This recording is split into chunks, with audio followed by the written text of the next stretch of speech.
Once there was darkness, and then there was light. Once human beings lived in a state of superstition and savagery, enslaved by magic and the doctrines of the Catholic Church.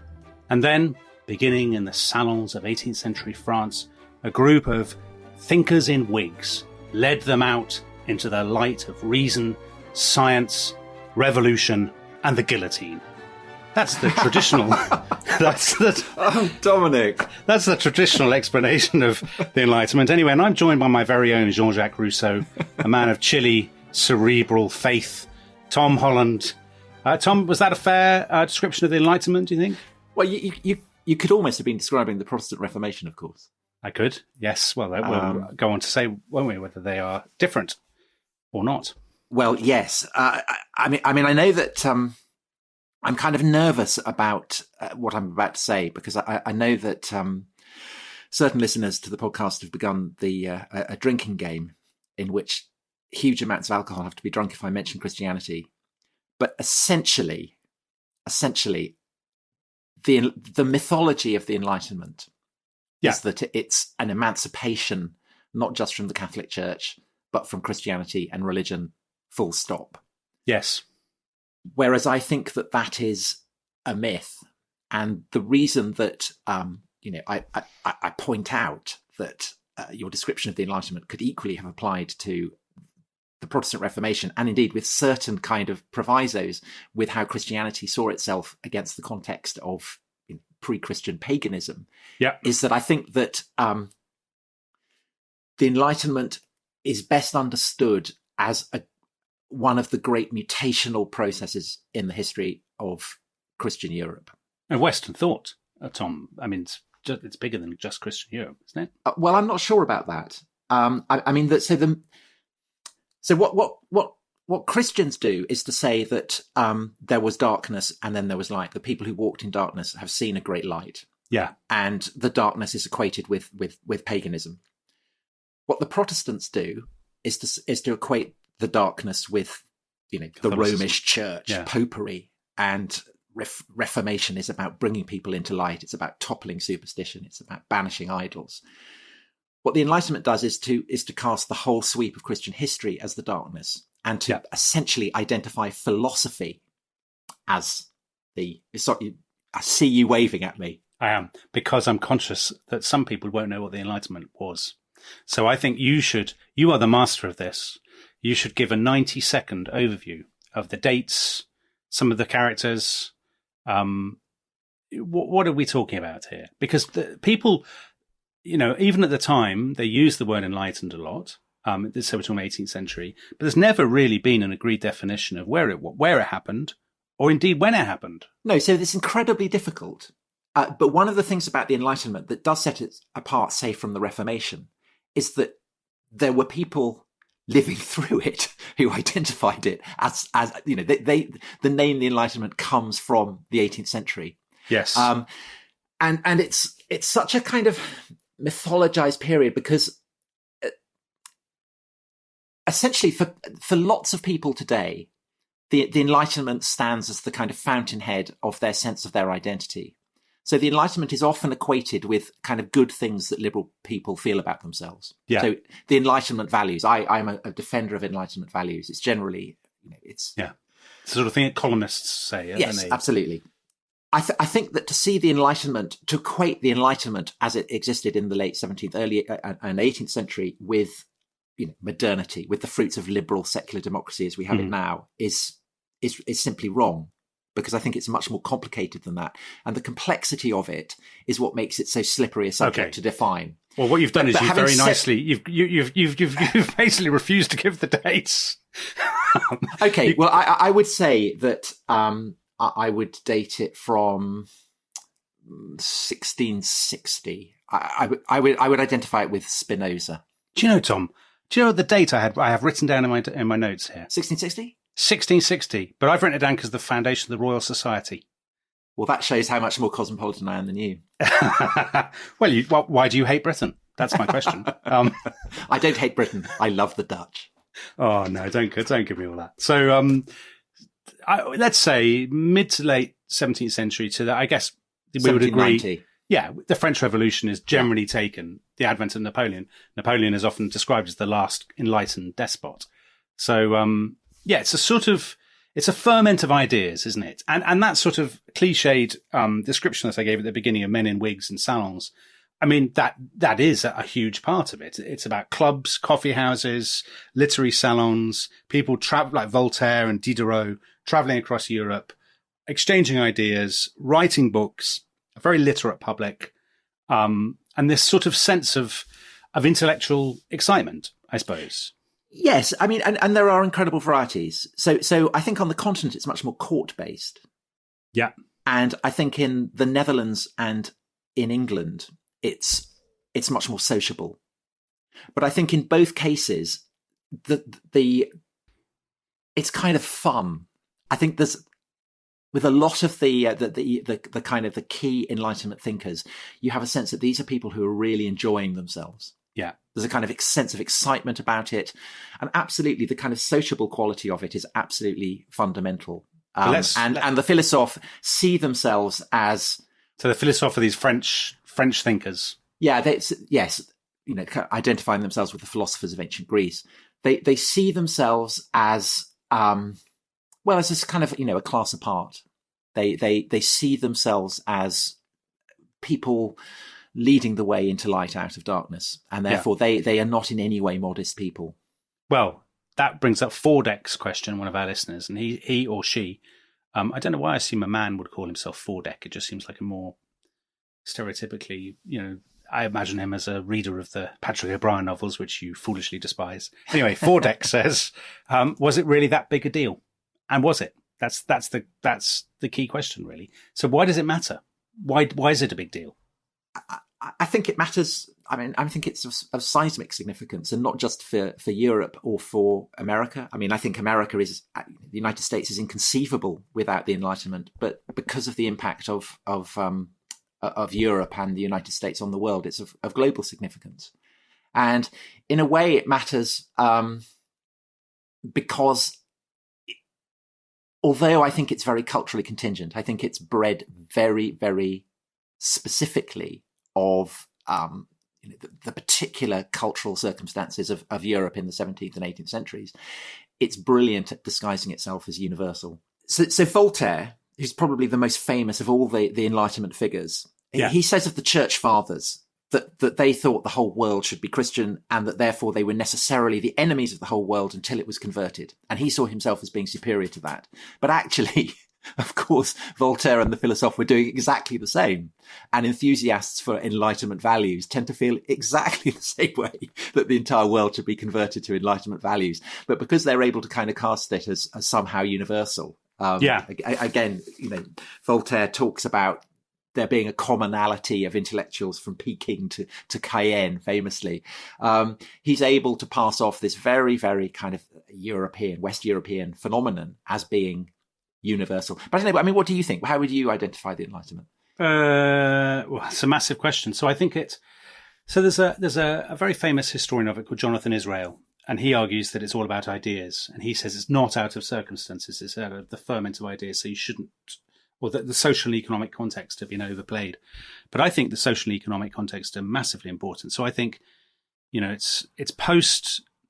Europe has gone through the wars of religion after the Reformation. So there's a question from Mark Taylor. Yeah. To what extent was it a reaction to the excesses of the early 17th century? I think it is a reaction. I think there's a huge element of that. So, I mean, we've talked before about the English Civil War, obviously Ireland, Scotland, the horrific impact of the 30 Years' War in Central Europe. And I think you can see generally a sort of, the next couple of generations they're not traumatized is too strong, but they're very strongly affected, influenced by that. There's a reaction against it. But also this is an age of sort of mercantilism, trade, printing, obviously an explosion of printing. And literacy. Yeah, literacy going up. So I think something like by the end of the 18th century, about 60% of English men and women, of English men rather, could read and write. I think a smaller percentage of women. So there's just far more readers and writers.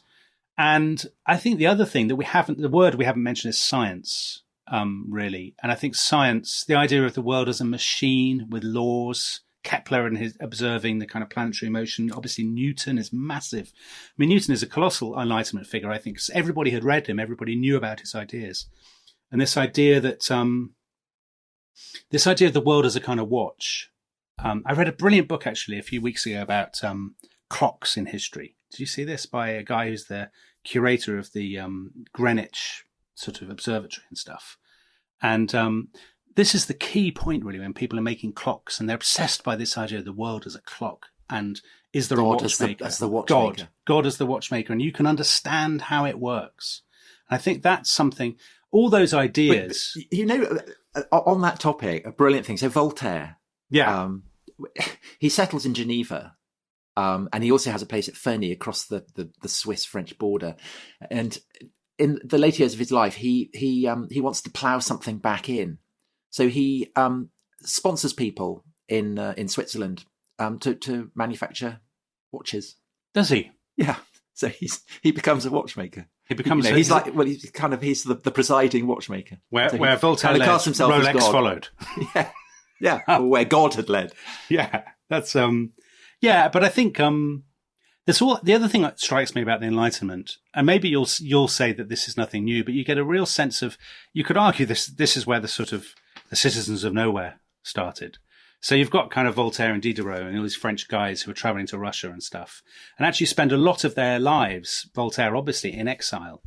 And they see themselves as part of a republic of letters. They're not bound by nationality. By the nationalisms of the not nationalism is the wrong word, but by the narrow loyalties of the past. Well, but also by religious identification. Yes. Well, I tell you what's really interesting. There's so much sort of swapping of identities. So Rousseau, he was a Calvinist, wasn't he? And then he becomes a Catholic, converts to Catholicism, I think.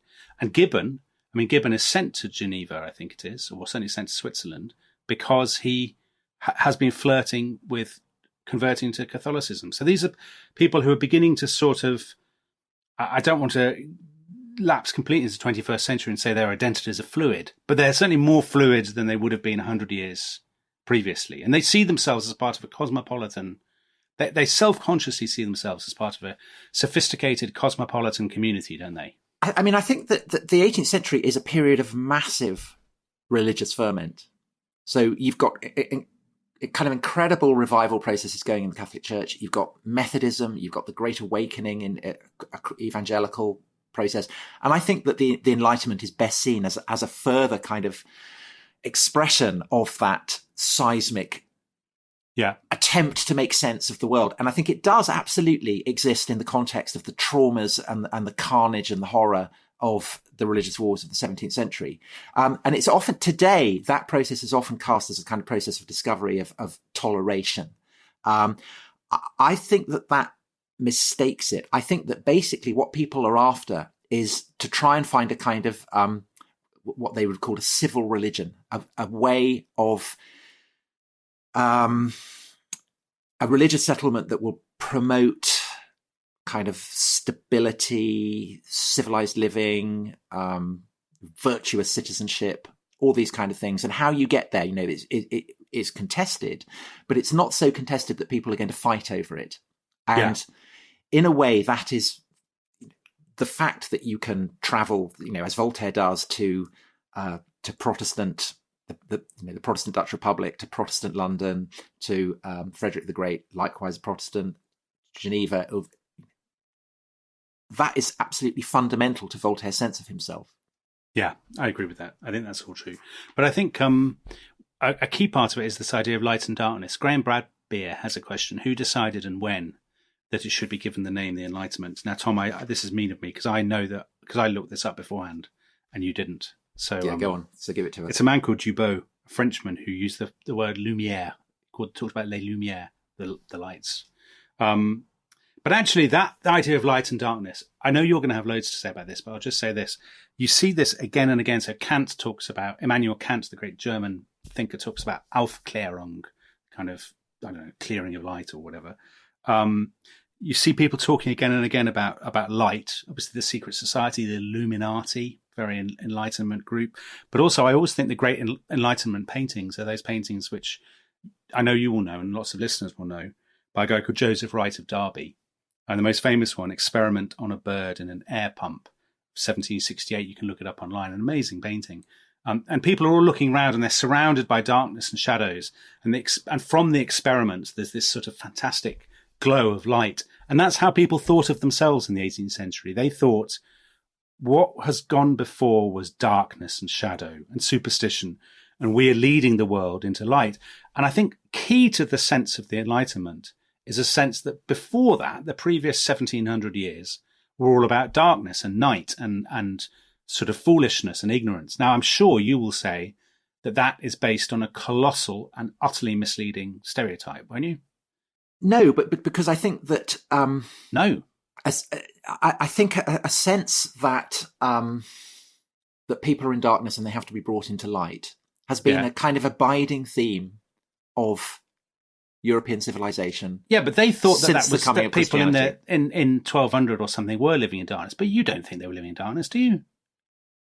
I mean, you're not one of these people who, because some people say, before the Enlightenment, all was medievalism and foolishness, and people lived in huts and daubed themselves in mud, and they didn't care about science. And that's obviously rubbish to my mind. I think there was lots of science. There was lots of intellectual experiment and discovery. I think there's almost nothing about the Enlightenment that doesn't have medieval roots. And I would say, what I'm saying is that the very idea of worrying that people are in darkness and they need to be brought into light is absolutely constant. So the 12th century reformers, that's exactly what they're doing. It's the 12th century reformers who come up with the word modernitas.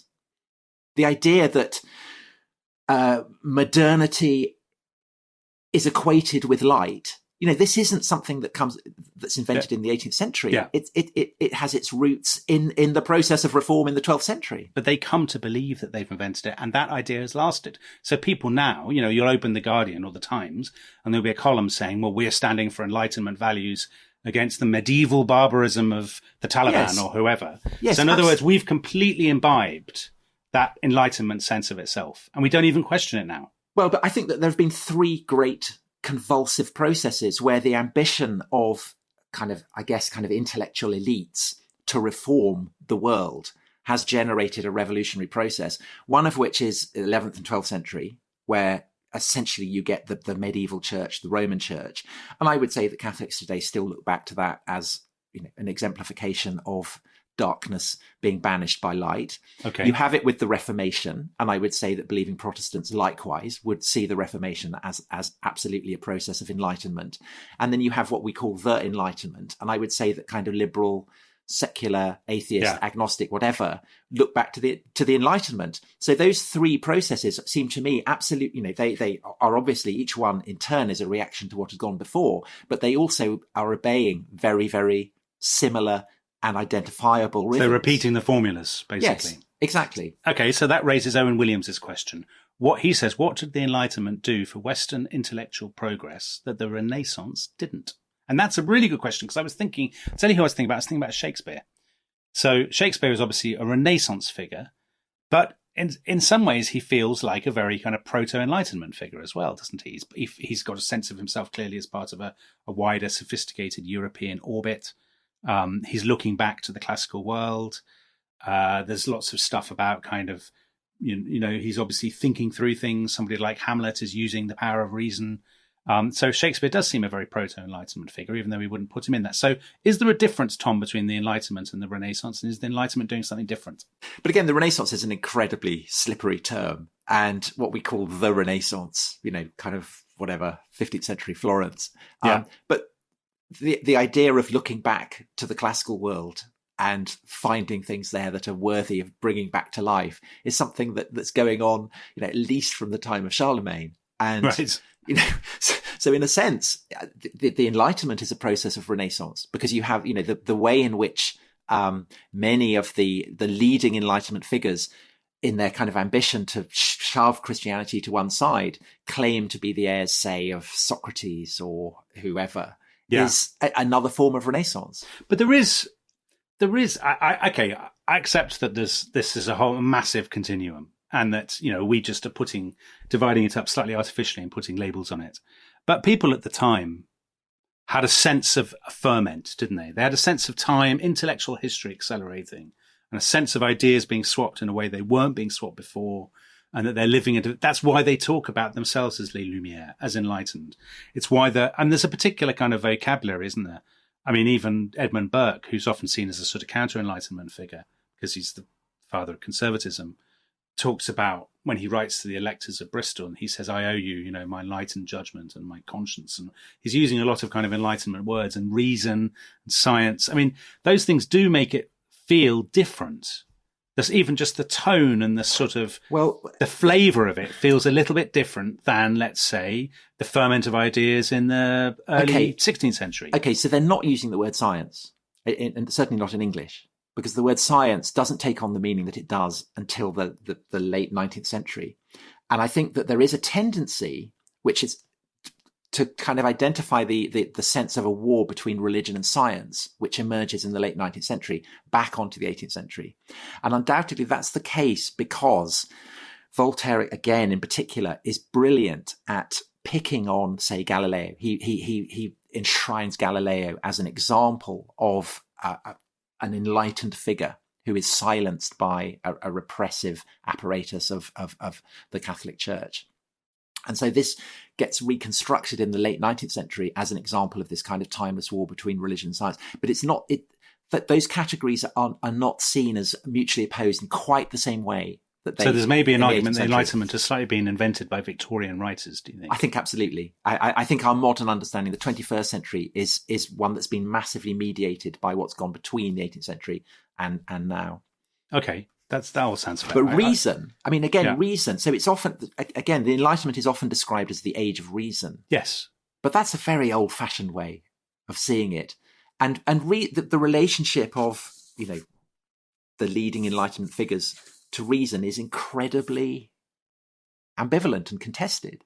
So Kant's great work is the critique of pure reason. Hume famously says that reason is and ought only to be the slave of the passions. Well, so this raises an interesting question about the difference between continental Enlightenment and, let's say, an Anglo-Saxon Enlightenment. So there's always been this idea that the continental, which people like me love to trade in, that the continental Enlightenment is all about sort of airy-fairy abstractions and mad utopian ideas, and that the Anglo-Saxon Enlightenment, if there is such a thing, is all about being skeptical and empirical and rooted in kind of, common sense. Dr. Johnson kicking his rock or whatever and saying that he's therefore proved matter exists.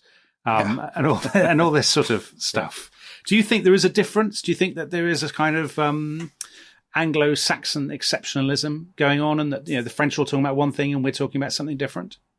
So I think the fundamental division is not between say Britain and the continent, but between essentially Protestant countries and Catholic countries. Right.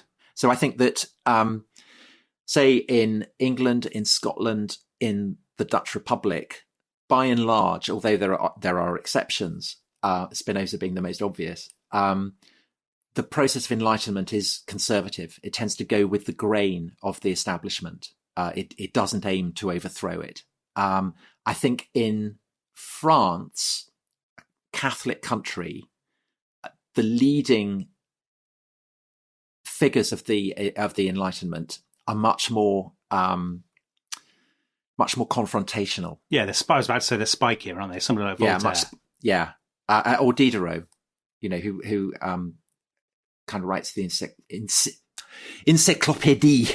That was most beautiful French. That was like Peter Sellers doing Inspector Clouseau. I know. Well, I was about to pronounce it in the English way, and I suddenly was slamming on the brakes. Chief Inspector Diderot. Chief Inspector Diderot. So Diderot is an overt atheist. Yeah. Voltaire, vehemently detests Christianity. He famously says that if God didn't exist, we'd have to invent him. And he expresses it in a way that you would, I'm sure, entirely approve. It would confirm your darker suspicions of the snobbery of French intellectuals. Yeah. And he says that he doesn't believe in Christian nonsense, but he wants his tailor, and his servants, and his wife to believe in God, because otherwise he'll be cheated or cuckolded. That's so Virginia Woolf, isn't it? Yes. So and of course.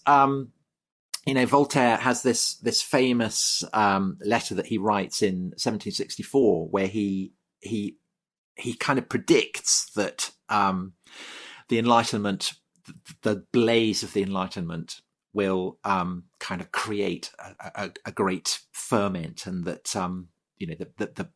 the younger generations are incredibly lucky because they're going to see great things, amazing things are going to happen. And Voltaire and Diderot, we cannot help but now see them in the context of the revolution, French Revolution, that's going to come. But that's that idea, isn't it? That they are more radical or more abstract and more idealistic, and that Protestant thinkers tend to be more conservative. But for example, historians like Roy Porter say, but that's because the Enlightenment has been successful in, let's say, Britain, that it's embedded, that kind of thinking is embedded in kind of political circles, in Whiggish circles. And so they don't have to be confrontational. So right. People like, I was just trying to think of, you think of some of the great figures. I mean, Jonathan Swift, Edward Gibbon, Burke, but Hume, Locke, Hobbes. There's a great list of British Enlightenment thinkers, Adam Smith, all the Scottish Well, thinkers. You say British. I mean, yeah. I think the Scottish and the English Enlightenments are a bit different, very distinctive. So if we just look specifically, question from Michael Taylor, great historian, friend of the show. He asks, Scotland had an Enlightenment, but did England? Well, Scotland. Okay, so I have a very firm answer to this, Tom. Scotland understandably has a very strong sense of having had an Enlightenment, and absolutely rightly so. People like Adam Smith are some of the great thinkers of early modern Western sort of culture. And it's understandable that a small country like Scotland, especially one that now in the 21st century that is becoming much more seeing itself as distinct from England, is very keen to celebrate that. England never talks about having an English Enlightenment, but that doesn't mean that there weren't English enlightened thinkers. So of course there were. I mean, I mentioned Gibbon. Dr. Johnson is nothing if not an Enlightenment figure, with his dictionary and his club and all that sort of carry on. I mean, I think it's undeniable that England has an Enlightenment, but because there's less to kick against, because they're not kicking against the grain, because they are going with the grain, there's less of a sense of them as a movement, because they don't have to have that sense, because they're not outsiders. They're part of the establishment. But isn't it also, and the English say this throughout the 18th century with a tone of immense smugness, which I'm now going to repeat. Yeah, do. Basically, the kind of the key, the people that people in the Enlightenment look back to, and this absolutely includes French philosophe Voltaire preeminently, are looking to figures of the English 17th century. So Bacon, Francis Bacon. And the scientific method, exactly. Newton. Yeah, massive. Locke. All of them absolutely massive figures that get enshrined by 18th century Shakespeare thinkers. Voltaire was obsessed with Shakespeare. Yeah, but Shakespeare's different, because Shakespeare's kind of, is condemned for not obeying the kind of classical regularities. But Bacon, Newton and Locke are all massive figures. And then you have the Glorious Revolution, which you can debate. I mean, the views in Scotland and Ireland on how glorious it is would be contested. But in England, it comes to bed down, and it embeds an idea of the English Constitution. Yeah, which of course as one that kind of enables enlightened values to flourish. Yeah, and so a crucial part of the 18th century Enlightenment is Anglomania. It's a kind of looking to England as an absolute model. I completely agree with you, Tom. I think so. If you see one of the great creations of the Enlightenment as the American Constitution and the American Republic itself, then that is informed by the ideas of the French thinker Montesquieu, the idea of the separation of powers and so on. And he thought he'd got that from Britain, from the English model. I mean, he was wrong. He slightly misunderstood the English model, but his Anglomania was what he then transported back. Anglomania. Very good, Inspector Clouseau. Right. I think. I think on that patriotic note, we should go to a break. Should you go and practice your French, and then we'll we'll reconvene and shed some more light on the world of darkness and superstition after the break. À bientôt.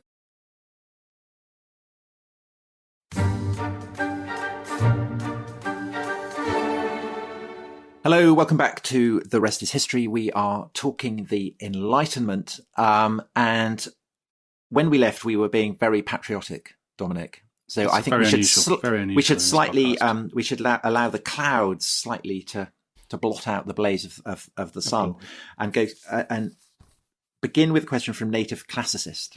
Yeah. Who writes, as a Native American, I was only aware of Thomas Jefferson calling us merciless Indian savages. Listening to Gibbon's A History of the Decline and Fall of the Roman Empire on audiobook, he describes countless peoples as savages. Can you discuss the 18th century European mindset? So this feeds in very well to a kind of sense that is also very popular at the present. You know, there are people who enshrine the Enlightenment as absolutely the seedbed of liberalism and everything. But also there are those who argue that it essentially has created all that's the worst in the modern world, that it's underpinned Western colonialism and racism. Scientific racism. Yes. So what's your take on that? Well, the Enlightenment clearly coincides with the great peak of the slave trade, doesn't it? And there's no doubt that there was always a darker side to the Enlightenment, as there is a dark side to all ages. I mean, I don't think that necessarily means the Enlightenment is uniquely depraved. But I think it's certainly true that the when you think about scientific racism, for example, the idea that the world is divided into humanity is divided into different races, some with different achievements, different accomplishments, and so on, that are innate. That obviously is informed by an age that loves to classify and loves to divide things up and label them, and is also an age in which a lot of these people and their associates are making tons of money from the triangular trade with the colonies. So I think that side of it is undoubtedly there. And there is undoubtedly, I mean, I'm sure you all have a lot to say about this, that there is this obsession and absolute fascination with the idea of the savage. And you see that in Robinson Crusoe. You see that in Rousseau, the idea of the noble savage, people in a state of nature. And the sort of, they are absolutely obsessed with this idea, with the tension between civilization and barbarism or savagery. And I think Gibbon writing about all that in The Decline and Fall, I mean, that is merely one example of, a huge sort of range of stuff. Yeah. I mean, I think that one of the ways in which, say, Voltaire or Hume, both of whom are some of, the more radical enemies of Christianity, one of the ways in which they're able to liberate themselves from the heritage of Christianity is that they don't feel the need to subscribe to the Genesis story, the idea that all humans have descended from Adam and Eve, and therefore have one single source. So Voltaire, in particular, is a great enthusiast of the idea of polygenesis, the idea that different races have emerged at different points of time, and that, of course, I mean, he's pretty racist. He is able to kind of rank races according to ability, and it seems that Hume does the same. I mean, there's this kind of controversy over Hume that he's been cancelled. He's been cancelled by Edinburgh University. I mean, he was the great, he's the titanic figure in the Scottish Enlightenment. I mean, what you would say in their defence is they don't know where that racism is going to lead. Not. But at the same time, you would, in the case, the prosecutors would say, but they do know that the trade in slaves is going on.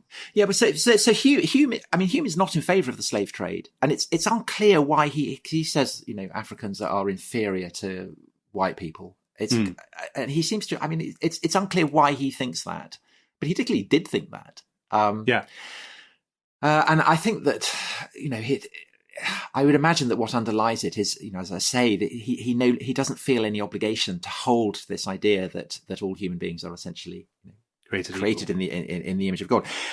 On the specifics of Native Americans, actually, a lot of the Enlightenment figures are very hostile to European colonialism. They regard it as very pernicious. You have William Robertson, again, one of the great figures of the Scottish Enlightenment, historian, who writes A History of the Americas. And he brilliantly, he describes the Aztecs and the Incas as polished nations, which is the highest praise that any figure in the Enlightenment can offer. Right. If you're a polished nation, I mean, that's absolutely the best. And he describes the Native Americans as being like the ancient Britons. So the key there is that, I mean, he's not in favour of savagery. And Gibbon does the same. I mean, Gibbon has great fun in describing, say, the Scots as being cannibals and utter savages. Yeah. But he's doing it in the full consciousness that Scotland is now, the great centre of enlightenment. Yeah. So the philosophers, I mean, with the exception of Rousseau, tend not to be in favour of people they would describe as savages. But I think most of them see, this is part of the kind of the Enlightenment universalism that everyone can become enlightened. And as exemplars of that, they would show the development of, say, Britons from the savagery of the Roman period to the enlightened and polished state of Britain in the 18th century. Yeah. Although this is then quite different, isn't it, from Rousseau? Rousseau deplores what he sees as kind of, what's he called, a civil man or something like that. He thinks very badly of the kind of process of civilization. He thinks we should get back to a kind of state of grace that we're born in before civilization has had its corrupting effect. So he's the man that you associate more than anybody else with the idea of the noble savage, don't you? Well, and that kind of, in one sense, goes back to Locke, who argues that there are no innate ideas, that each human being is a kind of tabula rasa, a blank slate. Right. Yes. And Locke is also a human rights man, isn't he? The idea of inalienable human rights. But also this is and get ready with your drinking game. This is also framed by a kind of Christian argument that goes. I thought it was going to be cricket. I thought it was going to be cricket, and it wasn't. Because there's this argument between Augustine and Pelagius, in the 4th or 5th century, about whether are humans fallen? Are they naturally evil? Yeah. Is there a kind of taint of sin, or are they naturally good? And Pelagius argues they're naturally good. Augustine argues, no, we're all steeped in sin. And it's the Augustinian vision that wins out. I think a crucial part of the Enlightenment is a reaction against that and a kind of return to the Pelagian idea that actually we are naturally good. Yes. So Rousseau famously, man is born free, everyone is in chains. But you get it with Diderot as well, who argues that humans are not naturally evil, that it's bad education, it's pressures in society, it's evil laws that serve to corrupt us. And that's absolutely, that's clearly a crucial part of what feeds into modern political argument. I mean, there's a kind of buried argument there between Augustine and Pelagius, between, I guess it would be kind of Rousseau and Hobbes, wouldn't it? Yeah, it is Rousseau versus Hobbes. There. Life is nasty, brutish and short versus, let's all be kind. But of course, famously, and you would love this, Rousseau is an absolute horror. Actually, I've actually dug out. Do you know what Diderot said about Rousseau? Yeah. False, as vain as Satan, ungrateful, cruel, hypocritical, and wicked. He sucked ideas from me, used them himself, and then affected to despise me. Let's hope I never say that about you, Tom. Yeah, it'd be a horror, wouldn't it? So Rousseau. I mean, but by and large, we talked about the philosopher, the Enlightenment figures are fun. I mean, they're kind of entertaining people to be with. Rousseau is not. So he goes to say with Hume, and Hume is a famously charming man. I mean, he's great company. Everybody loves Hume, even people who are shocked by his atheistical views. But Rousseau and Hume, even Hume couldn't get on with Rousseau. But Rousseau is troubled, isn't he? Because he has a dreadful problem about going to the toilet. Yes. Did you know this? He has some issue. I did. It's kind of a bit unclear. Is it that he can't go, and therefore he just is storing up vast quantities of urine, and makes him very uncomfortable, and so he doesn't go out or something? Is that what it is? Well, what I do know is that Boswell, the biographer of Dr. Johnson, he goes on a tour and he goes to visit Rousseau, and Rousseau is always trying to get away from him by going on the toilet. Right. And Boswell follows him into the toilet on several occasions. And what happens? What's going on in there? Yeah, exactly. What's happening? Yeah. Also, Diderot. Do you know what Diderot blamed the greatest cause of flatulence on? Rousseau? the potato. Really? Yeah. Well, the potato, I suppose, is a relative novelty. Probably say he was not a fish and chips man, clearly. No, absolutely not. Anyway, listen, we mustn't get into... let's do some questions. Let's do... poo. So let's do Jeff. Let's do Jeff and caffeine. Jeff says, what's the role of caffeine in the era's narrative? Do you want to answer that, Tom? What is the role of caffeine? No, I think you should answer that. That's very much you. I think it's very important. And I think, actually, if you put England back into the story, England and Holland, I suppose, back into the story of the Enlightenment, from which they're often left out, then caffeine looms very large because, of course, coffee houses are one of the sort of paradigmatic public spaces where people are getting information, they're reading newspapers, they're swapping ideas. So caffeine absolutely matters.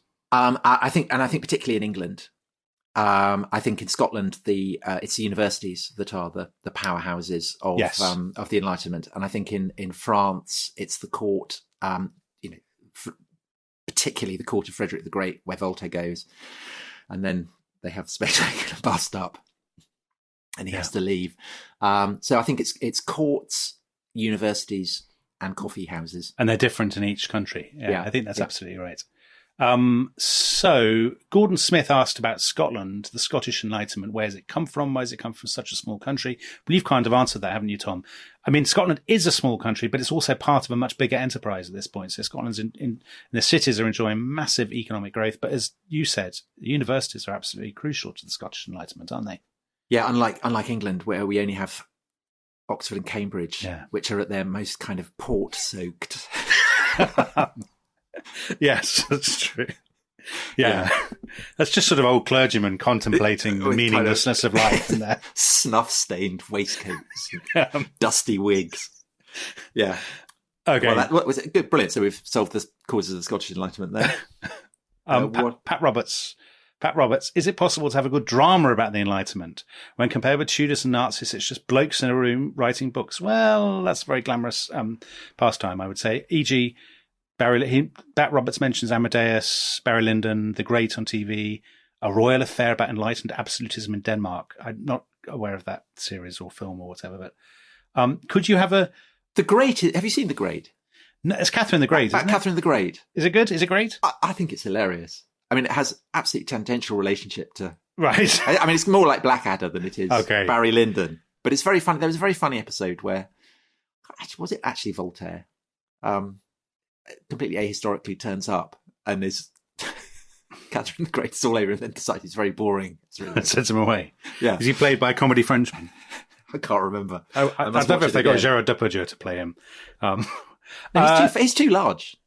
Yeah, but that would be the joke there, wouldn't it? He'd be completely wrong. What about John Adams? Have you seen John Adams? That's a brilliant series and very enlightened. I mean, he's a very enlightened figure, as are Jefferson and Franklin and all the other people that crop up in the series. Have you seen that, Tom? No, I haven't. Paul Giamatti is John Adams, and he's very good. So, but if you haven't seen it, there's no point talking about it. But what I would like to say about Franklin, inventor of the lightning rod. Yeah. But there was another inventor of the lightning rod who was a Czech Catholic priest. Was there? So Benjamin Franklin he's done a bit of a Rousseau. He's sucked. No, he hasn't stolen it. But it's kind of interesting that one of them, is enshrined as yes, of course, a kind of model of progress, whereas the fact that there was a Czech Catholic priest is slightly buried. Okay. Yeah, well, the faith generally gets written out of this. I mean, I don't want to set you off again, but no, you will set me off. But faith generally gets written out of this story, doesn't it? Because a lot of these people are fascinated by religion. Some of them are very religious themselves. Newton, most of them famously. I mean, the atheists are an absolute minority, but that kind of gets suppressed. So all people now do is talk about atheists and deism and that other side of things. Well, deism, by definition, isn't atheism. Yeah, of course. Okay, how about Lloyd? Now, Lloyd asks what I would call the John Gray question. Brilliant thinker, John Gray, essayist for the New Statesman. He says, while Western liberalism is often described as part of an Enlightenment project, how much can we say that the competitor ideologies of communism or fascism are also Enlightenment projects? And of course, the thinker John Gray would say they absolutely are. They are the kind of logical development of Enlightenment ideas about reason and the general will and these kinds of things. So what do you think about communism and fascism, Tom? Enlightenment projects? Well, because we've done episodes on them. Yeah. So, and that I would trace its origins much further back than the Enlightenment. Would you? I would say they are Enlightenment. Certainly communism is an Enlightenment project, isn't it? Post-Enlightenment project? No, it's a post-Christian project. Post-Christian, of course. That's another drink on. That's another tick on the bingo card. And talking of which, Diogo Morgado. Yes, does the Muslim world need a kind of enlightenment today? The power of the religion in everyday life is staggering, something that isn't seen in the West. I think you should answer that question. Okay, I think that's a really interesting question.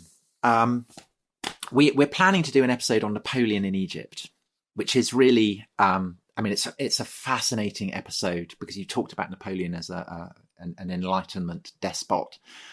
It's the first meeting between the Enlightenment and the world of Islam.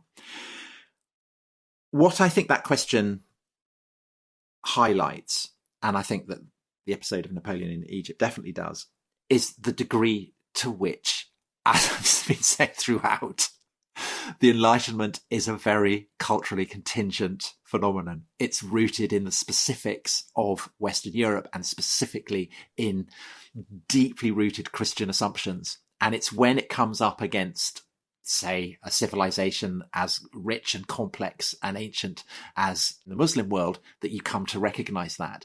And today you see that people often talk about the Enlightenment values in the context of Islam. Yeah. You say, I'm a defender of the Enlightenment values, and that therefore entitles me to draw cartoons of Muhammad or whatever, or pose the veil or something like that. And it highlights the way in which the Enlightenment, like Islam and like the Christianity that it emerges from, is universalist in its scope. Yeah, of course it is. People talk about exporting Enlightenment values, don't they? Absolutely. And so that thing that I said, where Voltaire is sneering at the Church Fathers because they want to convert the whole world to their way of thinking, that's exactly what the Enlightenment is all about. And so therefore, what do you do with something like Islam that is similarly universalist, similarly rich and complex? It's very indigestible. And really if you're an enlightener, if you're an enthusiast for the Enlightenment, then of course you think that the Muslim world should have an Enlightenment in exactly the same way that if you're a devout Christian, you think that Muslims should become Christian, or indeed if you're a Muslim, you think that the rest of the world should become Muslim. We still live in the 21st century in this kind of tension between the rival universalisms of what we used to call Christendom and the Muslim world. Yeah, I pretty much agree with that, Tom. I think the key thing is defenders of the or self-declared enthusiasts for the Enlightenment often don't accept and don't see what I think you rightly say, that the Enlightenment is itself culturally contingent, that it's based on comes out of a particular world at a particular place and time, and that its claims to universal human values are themselves rooted in something. And to me, it's as though they can't see that is itself, a universalizing project, just as you say. That sort of thing of like, let's go to Afghanistan, let's go to Iraq with our copies of Candide. And we're doing it in the name of universal human rights. Yeah. I sort of think, well, why can't you see why to them, to the people you're claiming to convert, you're just a bunch of Western, colonizers? There's a very funny episode where Voltaire, who's a great enthusiast for China, which he sees as a kind of enlightened despotism that should be a model for Europeans, and doesn't have Christianity and therefore is highly to be applauded. But he knows nothing about China whatsoever. And then he meets with a Jesuit who's been in China, who's been at the imperial court, and corrects him on his, misapprehensions. So Voltaire has a massive strop about this and starts enshrining India as the model of enlightenment. That's funny. Has he been to India? No, of course not. No. Knows nothing about it. No, knows nothing about it at all. So he's basically Voltaire's a great enthusiast for projecting his idea of how a state should be organised. Say, well, this is what in China or India or whatever. That's funny. I think have we done the Enlightenment now? There's one more question which somebody asked online. I've forgotten who it is. I'm terribly sorry if this is your question, but I thought it was fascinating about Freemasonry and about Freemasonry and the Enlightenment. And so many of these people were Freemasons. Voltaire was a Freemason. Montesquieu was a Freemason. Diderot, Goethe, Mozart, Benjamin Franklin, who you talked about, was a very keen Freemason. And of course, Masonic imagery appears on the dollar and in sort of the American Republican, the iconography of the American Republic. And I think Freemasonry was absolutely central to the Enlightenment. I mean, a Masonic lodge was like the sort of Soho House, the trendy private members club of the enlightened world. So Masonic lodges would be established all over Europe. And again, it's something that starts in Scotland and in England, which sort of reinforces that point that we always think of the Enlightenment as continental, but that all these people basically belong to Anglo-Scottish clubs which are their Masonic lodges. So are you basically saying the Enlightenment is essentially British? It's British Masonic conspiracy. I think that's what I'm basically saying. I think it is. I think it's a splendid patriotic note on which to end. It is indeed. But I tell you what we should do, though, Tom, which we haven't done, which we said we would do. Who's your favourite and least favourite Enlightenment thinkers? I'm very fond of Diderot. What? Because you like encyclopedias. He was a very kind, brilliant, generous man. I think the scale of his kind of intellectual inquiries is just phenomenal. I think he kind of is a contradiction to the idea that the Enlightenment was just about classifying and splitting and dividing. He was fascinated by the gaps, by the kind of areas where things didn't quite fit. So he's very, very sophisticated, and he was very fond of beavers, the furry kind, right? And he was reduced to tears by the way that the beavers were being wiped out by trappers in North America. And he said, how can people persecute this gentle, appealing, pitiable animal? And I think that's the Enlightenment at its absolute best. Well, I can't improve on that, actually. I'm just not going to say anything other than... Okay. Well, I tell you what, you can come in with your worst. Who's your... Oh, my worst is Rousseau. Obviously, I think Rousseau is a terrible man. I mean, we've sort of advertised how bad Rousseau was. Edmund Burke. I didn't mention Edmund Burke on Rousseau. Burke, obviously, I think a great product in the Enlightenment. One of my favourite Enlightenment thinkers. Burke said of Rousseau, he entertained no principle but vanity. With this vice, he was possessed to a degree little short of madness. And obviously, Rousseau slightly. If I was Rousseau, I would be looking at the French Revolution and thinking, it doesn't look great for me. My reputation. Where did I go wrong? But of course, Rousseau was so vain that he would never have done that. He was a terrible father as well, wasn't he? Yeah, I mean, he's just a terrible man. That business about separating kids from their parents and educating them, and all that stuff. He's very much the kind of the ancestor of the kind of person on Twitter who says, "Be kind, be kind," and then you found that they're behaving appallingly. Yeah, they say "be kind," and then you find they've written to your employer to get you sacked. Yeah. Yes. That's exactly who Rousseau is.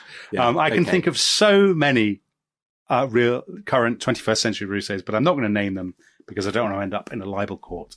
And so on that note, I think we really should end. Don't you, Tom? Yeah. I think we've brought enormous light to this murky, we really have. To this murky topic. And nobody ever need talk about the Enlightenment again because we've done it. Nature and nature's laws lay hid in night. God said, let the rest is history be, and always light. Bye-bye. Bye.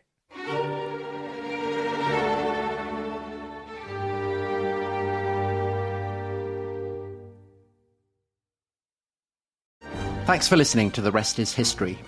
For bonus episodes, early access, ad-free listening, and access to our chat community, please sign up at restishistorypod.com. That's restishistorypod.com.